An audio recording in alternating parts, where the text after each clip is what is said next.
Charlie, is it okay if I record this for myself? Okay. Of course you can, yeah. So, my name is Jacob Norwood. I'm a junior in high school, and I have a lot of friends who are born from illegal immigrants. And I was wondering if you agreed with the abolishment of the 14th Amendment, which allows birthright citizenship. Yes, I do. I don't think it's going to hold up, but I do believe that the 14th Amendment was not intended for anchor babies, correct? Well, I thought it was intended because people who would be brought over here during slavery, and then their children would then have birthright citizenship, and that was kind of the point. But slaves were granted citizenship, though. They were granted citizenship after they were brought here forcibly, and then... Yeah, but then the kids of citizens are kids, though. Are citizens. What is the difference in immigrants 100 years ago coming here and having children here to immigrants coming here illegally now? Well, slaves are a completely different moral category than someone who breaks into your country, right? Okay, what about Chinese immigrants 100 years ago coming here illegally I think it should have been wrong then and it's wrong now, for sure, both. But then why would people agree with it? It's been tried. I mean, we've tried to get rid of this for quite some time. Why agree with it then, though? Like, what's changed? What do you mean, why agree with it? What do you mean What's by that? changed now? Well, we're revisiting the actual text of the 14th Amendment. I mean, and nothing's necessarily changed except we think the interpretation has been wrong because it says all persons. It's not clear whether or not that means children of U.S. citizens or if it means a foreigner that just gets on a plane who's pregnant and their kid magically gets a U.S. birth certificate.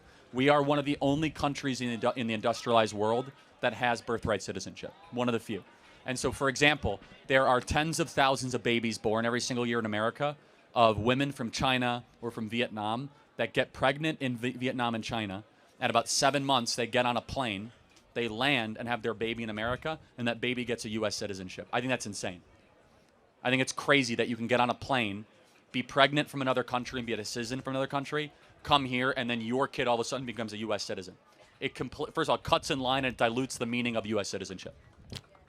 I still don't agree with you, but I know there's not a way I can change your mind. It's all good. Thank you. I did actually, I have one more question my dad wanted me to ask you. He said, would you still be a white supremacist if you were in a more diverse work field? So do you think I'm a white supremacist? I have no idea if you're a white supremacist. My dad has watched a lot of you. He said if you weren't out here preaching hate and working on your three-pointers, do you think you would probably be better at that? Yeah, I'm not even going to justify. You should be ashamed of your father. I'm definitely not. My father's an amazing man. Yeah. He cares about American citizens. Your father and all peddles of their rights. lies. I'm not a white supremacist. Honestly, shame on him. For someone that runs an organization called Blexit, do you even know what Blexit is? I do not. It's literally, we employ 40 black Americans that work in Atlanta, Chicago, and Philadelphia trying to improve the well-being of inner-city black America. What has your father ever done for inner-city black America other than call me a white supremacist? And by the way, secondly, it's just so ridiculous. It's like it's black somehow people for your companies or whatever you do does not make you a white supremacist. What is a white supremacist? A white supremacist is somebody who takes advantage and believes that they are higher than everybody else. Do I believe that? I have no idea. Okay, exactly. And so there's no evidence whatsoever, and yet people go around sloppily saying, you're a racist, you're a white supremacist. It is so destructive to our dialogue. It's destructive to us coming together as a country, and there's nothing to support it whatsoever. So thank you for your time, and shame on your father for peddling that crap. I am a student at the University of Central Oklahoma. I have a liberal family, and it's not always easy, but I was going to ask you about immigration. So I know that we don't have an obligation to help Mexico, but is there incentives to help Mexico to make America better? And if so, what policies that we can support that would help that? Yeah, that's a good question. The first way that we could help Mexico is probably the most controversial, which is to eliminate the drug cartels. And that is very controversial because that would take military action. And President Trump has played around with this idea. I have no idea what he's going to do. Mexico is basically controlled by 9 families. And most importantly, the Sinaloa drug cartel, which you guys might think that that's a foreign, distant problem. Almost everybody in this audience has probably lost a friend to fentanyl or somebody that deals with hard drug use. Almost all of that is produced by the Sinaloa drug cartel and is trafficked right up into communities in Oklahoma all across the state. So the best way we could help Mexico is not through giving them money or just cash. We've given them hundreds of billions of dollars over the last 30 years. The best thing I think we could do is targeted military strikes against the Sinaloa drug cartel and liberate them from their current captivity. Secondly, though, they're actively hurting our country. And that's the first question we got from the guy is, what do you mean you're being invaded? We are in an active, hostile, combatant conflict with the Sinaloa drug cartel. What do you call it when 100,000 of your own people die of drug overdosing, of foreign-made drugs that are being purposefully pumped into your communities? That's a poisoning of the country. And yes, everyone has agency and they make decisions, but they make it, first and foremost, a lot of people overdose now on drugs thinking they're taking a much lower level recreational drug that is laced with fentanyl. Now, you shouldn't do any drugs, guys, obviously, but unfortunately, we are seeing the intentional destruction, especially of working age young men in this country.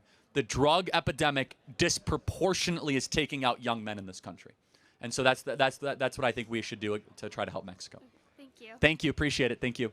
I'm totally against guns, but I understand the reason why some people need guns, and we can both agree that the wrong people get guns in their hands.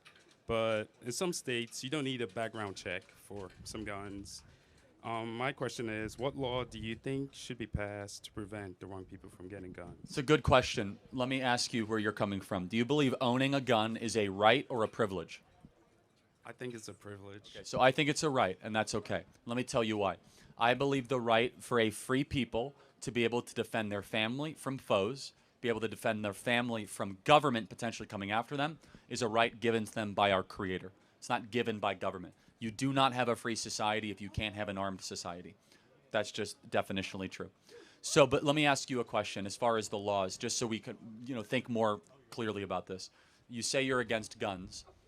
Why does it make sense then that we guard our sports stadiums and our banks and our airports with guns? Are